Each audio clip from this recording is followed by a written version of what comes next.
Sample question paper class 10 English term 2 में अभी हम लोग case study base unseen passage को सॉल्व करेंगे, जो कि सेक्शन ए रीडिंग से रिलेटेड है। तो मैं आपको बताऊंगा टिप्स, जिनको अगर आप फॉलो करेंगे तो एक भी मार्क्स आपका नहीं कटेगा। तो चलिए फिर शुरू करते हैं। देखिए, इसमें क्वेश्चन बोलता है read the following except from a case study titled impacts of festivities on ecology. तो देखिए, टाइटल पे फोकस करना है। ये जो पूरा का पूरा जो केस बेस्ड स्टडी है वो impacts of festivity on ecology के ऊपर है, कि जो त्योहारों का प्रभाव होता है आसपास के जो इन्वायरमेंट है, इकोसिस्टम है, उसके ऊपर बेस्ड है। इसके साथ में जो मेरा टिप नंबर 1 है कि सबसे पहले हमको क्वेश्चंस को पढ़ना ज़रूर है, 2 या 3 बार याद कर लेना है, ताकि जब इसको हम पढ़ें तो आंसर जो है ना हमारे दिमाग में बनता जाए, और जहाँ जहाँ आंसर हमको दिखेगा उस इंपॉर्टेंट पॉइंट को अपने को मार्क करना है। जैसे मान लीजिए यहाँ पे आंसर दिखता है तो ऐसा मार्क करते जाना है, ताकि जब हम आंसर लिखें उस क्वेश्चन का तो हमको दिक्कत ना हो। अब देखिए, इसमें क्वेश्चन में हमको 6 में 5 क्वेश्चन सॉल्व करना है, ठीक है। अब ये 6 के 6 क्वेश्चन शुरू में आपको पढ़ने हैं ना, शुरू से मार्क निकाल लेना है कि ये शुरू के 5 या कोई भी 5 मैं सॉल्व करूँगा। उसके बाद आपको ध्यान से सारे क्वेश्चन को पढ़ना है 2 या 3 बार, ताकि वो याद हो जाएं, जैसे कि मैं पहले बता चुका हूँ। जैसे इसमें क्वेश्चन 1 है, why do the researchers call pollution the flip side of festivals. तो यहाँ पे इंपॉर्टेंट देखिए, फ्लिप साइड माने दूसरा, उसका सिक्का का दूसरा पहलू जो है ना फेस्टिवल का, वो पॉल्यूशन है, ऐसा रिसर्चर्स यहाँ पे बोल रहे हैं। ऐसा वो क्यों बोल रहे हैं, इसको हमको जब हम पढ़ेंगे पैसेज को तो उसको पकड़ना है। दूसरा जो क्वेश्चन है बोलता है कि comment on the significance of the second objective of the study with reference two lines 7 to 12। देखिए, इसमें क्या बोलता है, सेकंड ऑब्जेक्टिव, कि उसका दूसरा उद्देश्य स्टडी का क्या है, उसको हमको बताना है कि उसका सिग्निफिकेंस क्या है। इसी प्रकार से आप लोग क्वेश्चन 3rd, 4th, 5th और 6th को 2-2, 3-3 बार पढ़ के बिल्कुल याद कर लीजिए, मार्क कर लीजिए या नोट डाउन कर लीजिए। जब मैं पैसेज को समझाऊंगा उसके बाद जब मैं आंसर लिखूंगा तो आप अपने आंसर से ज़रूर इसको मैच करिएगा, तो आपको आइडिया हो जाए कि किस हिसाब से हम लोग क्वेश्चंस के आंसर को लिखें। अब पैसेज को पढ़ के समझते हैं एक एक करके कि festivals are synonymous with celebration, ceremony and joy. कि फेस्टिवल जो है ना बिल्कुल समान माना जाता है उनको सेलिब्रेशन के, सेरेमनी के और जॉय या आनंद के। However festivals bring to fore the flip side of celebrations. लेकिन फेस्टिवल जो है ना सेलिब्रेशन के या आनंद मनाने के दूसरे साइड को भी वापस लाते हैं। वो क्या है, pollution, air, water, soil and noise. कि उनके साथ में जो पॉल्यूशन अटैच है, एयर का, वाटर का, सॉइल का और नॉइस का। This led to the need of assessing the awareness level among people about ecological pollution during festivals. इसी कारण हमको एसेस करने की ज़रूरत है कि क्या अवेयरनेस है लोगों के बीच में कि जो इकोलॉजिकल पॉल्यूशन होता है फेस्टिवल के दौरान में, इस सब्जेक्ट को रिलेटेड या इस मैटर को रिलेटेड। So a study was conducted by scholars of an esteemed university in India. इसीलिए जो स्कॉलर्स हैं उनके द्वारा एक स्टडी कंडक्ट किया गया, बहुत ही एक अच्छे यूनिवर्सिटी के द्वारा भारत में। This study was titled awareness towards impact of festivals on ecology. और ये जो स्टडी था उसका टाइटल था awareness towards impact of festivals on ecology. अब चलिए नेक्स्ट को पढ़ते हैं। There were 2 main objectives of the study. इस स्टडी के 2 मेन ऑब्जेक्टिव या उद्देश्य थे। The first one was to assess the awareness level among people about ecological protection during festivities. जो पहला उद्देश्य था, देखिए यहाँ से मार्क करना है आपको, ये जो पहला उद्देश्य था वो क्या था कि एसेस करना कि कितना अवेयरनेस लेवल लोगों के बीच में है कि जो इकोलॉजिकल प्रोटेक्शन होता है उसके बारे में, माने जो इन्वायरमेंट को नुकसान होता है जब हम फेस्टिवल मनाते हैं उसके बारे में। Exploring solutions to bring awareness about celebrating festivals without harming ecology was the second objective. Second objective question में आया है ना। सेकंड ऑब्जेक्टिव क्या होता है कि क्या हम सॉल्यूशन ला सकते हैं, क्या अवेयरनेस ला सकते हैं कि हम फेस्टिवल भी सेलिब्रेट करें लेकिन इकोलॉजी को भी नुकसान ना हो। ये सेकंड ऑब्जेक्टिव था स्टडी का। The method used to collect data was a simple questionnaire containing 6 questions. और जो मेथड उन्होंने अडेप्ट किया हुआ था वो क्या था, बहुत सिंपल था। उसमें क्वेश्चन पूछे गए थे जिसमें केवल 6 क्वेश्चन थे, shared with 50 respondents across 4 selected district of a state in the southern reason of India. और ये जो है ना 50 लोगों को पूछा गया, 50 रिस्पोंडेंट को दिया गया बहुत ही सेलेक्टेड डिस्ट्रिक्ट में, सदर्न रीजन इंडिया के एक स्टेट में। कोई भी हो सकता है स्टेट, तमिलनाडु हो सकता है, केरल हो सकता है ना। आगे पढ़ते हैं। The researchers began by understanding the socio economic conditions of the respondents before sharing the questionnaire. तो रिसर्चर ने समझना शुरू किया जो सोशियो इकोनॉमिक कंडीशंस होता है रिस्पोंडेंट्स का क्वेश्चनियर को शेयर करने से पहले। Once the responses were received the data collected was tabulated table 1 for analysis. जब रिस्पॉन्स मिलने लगा तो डाटा को कलेक्ट किया गया एक टेबुलेटन के फॉर्म में और एनालाइज किया गया, जिसको टेबल 1 में दिखाया गया है। टेबल 1 देखिए क्या बताता है, अवेयरनेस लेवल एमंग रिस्पोंडेंट्स, है ना। इसमें क्वेश्चंस है, फर्स्ट है do you feel that bursting crackers is a must during festivities. क्या आप महसूस करते हैं कि पटाखे फोड़ना जो है ना बहुत ज़रूरी है फेस्टिवल के दौरान या फेस्टिविटीज़ में।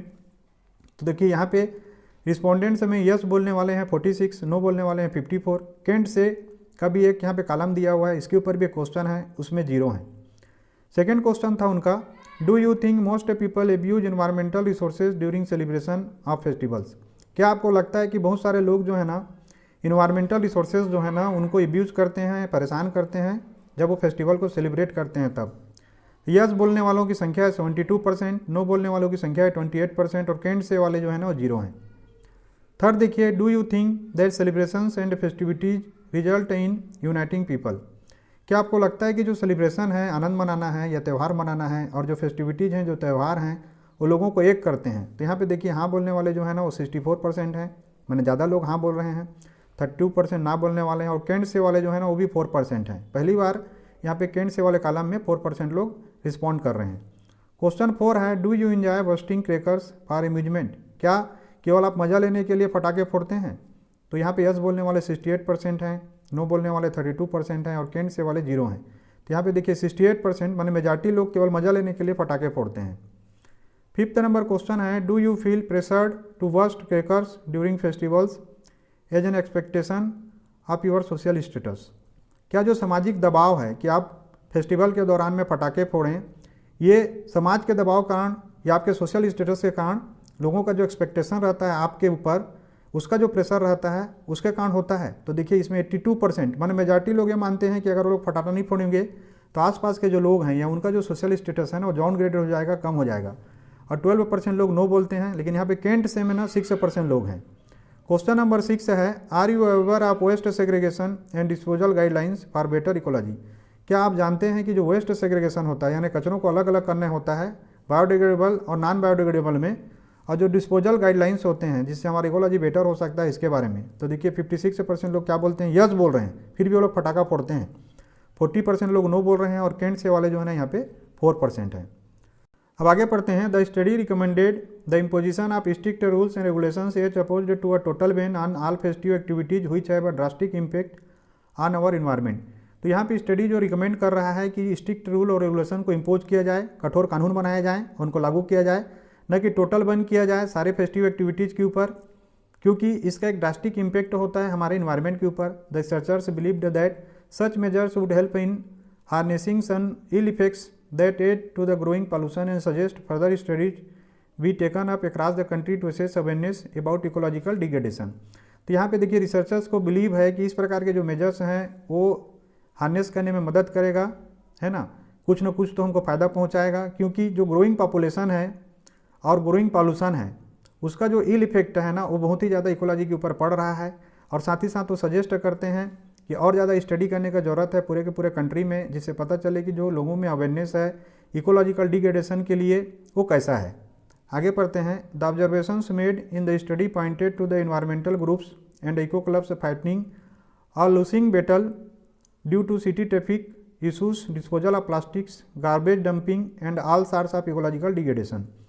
तो जो ऑब्जर्वेशन स्टडी में मेंशन किया गया है, पॉइंट आउट किया गया है, उसमें बताया गया है कि जो इन्वायरमेंटल ग्रुप्स हैं, जो पर्यावरण की रक्षा करने वाले जो समूह हैं और जो इको क्लब्स हैं, वो एक हारा हुआ जंग लड़ रहे हैं, क्योंकि उनके आगे में सिटी ट्रैफिक की इशूज़ हैं, डिस्पोजल ऑफ प्लास्टिक पहले से हुआ है और साथ ही साथ जो गार्बेज या कचरे के डंपिंग है, तो इससे बहुत ज़्यादा इकोलॉजिकल डिग्रेडेशन हो रहा है। तो लोग क्या बोलेंगे, केवल हमारे फेस्टिवल मनाने से ही तो नहीं हो रहा है, बाकी चीज़ों को आप पहले सुलझाइए फिर हमारे पास आइए। The researchers stressed that the need of the hour is increasing awareness among people to reduce ecological pollution which can be facilitated by celebrating all festivals in an eco friendly manner. तो researcher जो है ना यहाँ पे address कर रहे हैं कि किस चीज़ को हमको ज़्यादा बढ़ाना है, वो है अवेयरनेस है, लोगों के बीच में बढ़ाना है, ताकि वो पता चले उनको कि इकोलॉजिकल पॉल्यूशन क्या होता है और उनको ये सुविधा दिया जाए कि सारे फेस्टिवल जो है ना बहुत ही ज़्यादा इको फ्रेंडली मैनर में वो सेलिब्रेट कर सकें और मना सकें। अब देखिए इस प्रकार से पहले हम समझ चुके पूरे के पूरे जो केस बेस्ड स्टडी है इसमें, उसमें क्या बताया जा रहा है। अब एक एक करके मैं क्वेश्चन के आंसर आपको लिखवाते जाऊँगा और आप लोग जो लिखे हैं उससे आप चेक करते जाएँ। तो चलिए पहला क्वेश्चन देखते हैं। तो पहला क्वेश्चन जैसे कि हम पढ़ चुके हैं, why do the researchers call pollution the flip side of festivals. तो चलिए इसका आंसर मैं बता रहा हूँ आपको। इसका आंसर है the researchers call pollution the flip side of festivals because one side festivals are synonymous with celebration ceremony and joy but people fail to see other side of festivals which is pollution air water soil and noise. तो देखिए आपको अपना answer मिलाना है इससे। मैंने इसमें लिखा है कि जो रिसर्चर्स हैं वो पॉल्यूशन को फेस्टिवल का ही दूसरा पहलू बोल रहे हैं, क्योंकि एक तरफ फेस्टिवल में हम बहुत ही मज़ा लेते हैं, लेकिन साथ ही साथ लोग इस चीज़ को देखने की गलती भी नहीं करते हैं कि फेस्टिवल के कारण बहुत सारा पॉल्यूशन होता है, चाहे एयर में हो, वाटर में हो, सॉइल में हो या नॉइस का हो। अब इसका क्वेश्चन 2 है, comment on the significance of the second objective of the study with reference two lines 7 to 12। तो इसमें हमको कमेंट करना है महत्व को सेकेंड ऑब्जेक्टिव का। मैंने ऑलरेडी इसको मेंशन किया हुआ है मेरे एक्सप्लेनेशन में, अगर आपको ध्यान होगा तो आप बहुत इजी क्वेश्चन के आंसर को लिख लेंगे। चलिए जो आंसर आपने लिखा है उसको मैच करिए मेरे आंसर से। अब देखिए इसका आंसर होगा the second objective of the study is exploring solutions to bring awareness about celebrating festivals without harming ecology. Through research we have to address the problem and focus on what needs to be corrected and avoided to solve the issue. तो देखिए जो second objective है study का वो बता रहा है कि किस प्रकार से हम सॉल्यूशंस को खोजें और अवेयरनेस लाएं कि फेस्टिवल भी सेलिब्रेट करें लेकिन इकोलॉजी को, इन्वायरमेंट को हानि भी ना हो। हम इसके लिए रिसर्च का सहारा ले सकते हैं और साथ ही साथ फोकस कर सकते हैं कि किन चीज़ों को करेक्ट किया जाए कि सेलिब्रेशन भी हो, फेस्टिविटीज़ भी हो, लेकिन जो इशू है, प्रॉब्लम है पॉल्यूशन का, वो भी सॉल्व हो जाए। क्वेश्चन इसमें थर्ड है, justify the researchers recommendation for limiting the drastic impact of festival pollution on the environment with reference two lines 16 to 21। तो जो मैंने एक्सप्लेन किया है लाइन 16 to 21 में, उसके हिसाब से आपको यहाँ पे बताना है कि जो रिसर्चर्स रिकमेंड कर रहे हैं कि जो ड्रास्टिक इम्पैक्ट होता है फेस्टिवल पॉल्यूशन का इन्वायरमेंट के ऊपर में, उसको हम कैसे लिमिट कर सकते हैं। अगर मेरे एक्सप्लेनेशन को आपने अच्छे से समझा है तो आप बहुत ही अच्छा आंसर लिखेंगे। चलिए मेरे आंसर से इसमें मैच करके देखिए कि कितना आपने अच्छा लिखा है। देखिए इसका आंसर है the researchers recommend imposing strict rules and regulations as opposed to total ban on all festive activities, as this gives the public enough freedom to celebrate as compared to a complete ban, as people tend to revolt when restricted and it does not serve the purpose of awareness। तो देखिए यहाँ पे researchers क्या recommend कर रहे हैं कि strict rule और रेगुलेशन को इम्पोज किया जाए और टोटल बैन के खिलाफ हैं, क्योंकि उनका मानना है कि अगर टोटल बैन कर दिया जाएगा तो लोग विद्रोह करेंगे, इससे जो है ना अवेयरनेस का जो पर्पज है वो साल बनी होगा। तो आप चेक करिए अपने आंसर से इसको। क्वेश्चन 4 है, why do the researchers feel that environmental groups and eco clubs are fighting a losing battle in the given scenario. कि वर्तमान जो सिनारियो है, सिचुएशन है, उसमें ऐसा क्यों लग रहा है कि जो इन्वायरमेंटल ग्रुप हैं और इको क्लब्स हैं वो हारा हुआ लड़ाई लड़ रहे हैं। तो देखिए इसका आंसर मैंने काफ़ी अच्छे से लिखा है, आप मैच करिए अपने आंसर से और कमेंट करके जरूर बताइए कि कितना आपसे मिला। इसका आंसर है the researchers feel that environmental groups and eco clubs are fighting a losing battle due to city traffic issues, disposal of plastics, garbage dumping and all sorts of ecological degradation. They stressed that is to raise awareness among people to reduce ecological pollution, but the lack of it just added to the problem। तो देखिए इसके answer में हमने क्या लिखा है कि जो रिसर्चर्स हैं उनको महसूस हो रहा है कि इन्वायरमेंटल ग्रुप जो है ना एक हारी हुई लड़ाई लड़ रहे हैं वो लोग, क्योंकि बहुत सारे और इशू हैं जो कि इन्वायरमेंट को डिग्रेड कर रहे हैं, जैसे ट्रैफिक इशू है, डिस्पोजल ऑफ प्लास्टिक्स है, गार्बेज डंपिंग है। अगर वो अवेयरनेस नहीं फैलाएंगे तो लोगों में जो है ना ये बातें नहीं फैलेंगी कि उनको इकोलॉजिकल पॉल्यूशन को ध्यान में रखना है, रिड्यूस करना है, और अगर इसमें कमी आती है तो ये प्रॉब्लम को आगे और बढ़ाएगा। अब इसमें क्वेश्चन 5 है, even though a large number of people say no to bursting crackers then those who say yes festival pollution persist, how does evidence from table 1 support this statement. तो जबकि हमने समझा हुआ है, मैंने ऑलरेडी इसको समझाया हुआ है कि बहुत सारे लोग जो है ना वो पटाखे जलाना को नहीं बोलते हैं, फिर भी फेस्टिवल पॉल्यूशन हो रहा है, तो टेबल 1 में जो एविडेंस है ना वो स्टेटमेंट को कैसे सपोर्ट करता है। तो देखिए इस टाइप के क्वेश्चन के आंसर को हमको बहुत ध्यान से लिखना है। जो टेबल 1 में आपने अच्छे से समझा हुआ है, मैंने आंसर में मेंशन किया हुआ है, आप लिख लीजिए, फिर उसके बाद चेक करिए मेरे आंसर से। इसका आंसर है 68% of people bust crackers for enjoyment, जैसे कि हमने टेबल में देखा हुआ है, and 82% of people feel pressured to bast crackers to celebrate festivals in order to live up to the expectation of their social status. जबकि 82% लोग रिस्पॉन्ड करके बोलते हैं कि उनको एक सोशल प्रेशर होता है, एक सोशल स्टेटस का एक्सपेक्टेशन होता है जिसका उन लोग पटाखा जलाते हैं। आगे देखते हैं, जो टेबल में मेंशन है उसी को यहाँ पे लिखना है कि 72% of people abuse environmental resources during the celebration of festivals.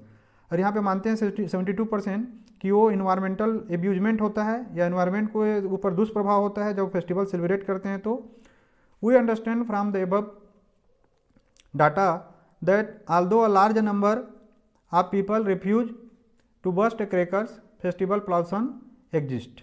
हम इस डाटा को देख के समझ सकते हैं कि बहुत सारे लोग तो मानते हैं कि वो पटाखे नहीं जलाते, फिर भी जो है ना फेस्टिवल पॉल्यूशन जो है ना वो एग्जिस्ट करता है। तो बिल्कुल एग्जैक्ट ऐसा ही आंसर आपको लिखना है, मैच करके देखिए और कमेंट करके मेरे को बताइए। अब इसमें क्वेश्चन 6 से जो लास्ट क्वेश्चन है ना वो बोलता है कि what purpose does the can't say column serve in the questionnaire table 1। तो जो टेबल 1 में कैंट से वाला कॉलम है वो कौन से पर्पज को यहाँ पे सर्व कर रहा है, तो मैंने एक्सप्लेन किया हुआ था, आप यहाँ पे आंसर लिखिए और चेक करिए। अब इसका आंसर है the can't say column allows people who have a neutral opinion or provide as an option to those who lack in clarity or are unwilling to respond to the questionnaire without bias। तो यहाँ पे देखिए cantt say column इसलिए रखा गया है ताकि लोगों को एक मौका मिले कि जो न्यूट्रल हैं वो अपना ओपिनियन रख सकें, साथ ही साथ जो क्लियर नहीं है इस सब्जेक्ट को लेके या जो अनविलिंगनेस रखते हैं रिस्पॉन्ड करने के लिए, चाहते नहीं रिस्पॉन्ड करना, उनको जो है ना एक मौका मिले इस क्वेश्चनियर में बिना किसी भेदभाव के। अगर यस या नो रहता तो उन लोगों को मौका नहीं मिलता, इसीलिए यहाँ पे कैंट से एक ऑप्शन रखा हुआ है, जैसे कि वोटिंग में नोटा ऑप्शन होता है, बिल्कुल उसी तरीके से। तो आशा करता हूँ मेरे इस वीडियो से और इस एक्सप्लेनेशन से आप लोगों को इस टाइप के क्वेश्चन को सॉल्व करने में काफ़ी ज़्यादा हेल्प मिलेगा। टर्म 2 हार्ड होने वाला है बच्चों, बिल्कुल आप लोग जाग जाइए और पूरा ऊर्जा और एनर्जी के साथ में भिड़ जाइए और कमेंट करके जरूर बताइए कि वीडियो आप लोगों को कितना फ़ायदेमंद लगा, ताकि मैं इस टाइप के वीडियो और बना सकूँ। Thank you for watching.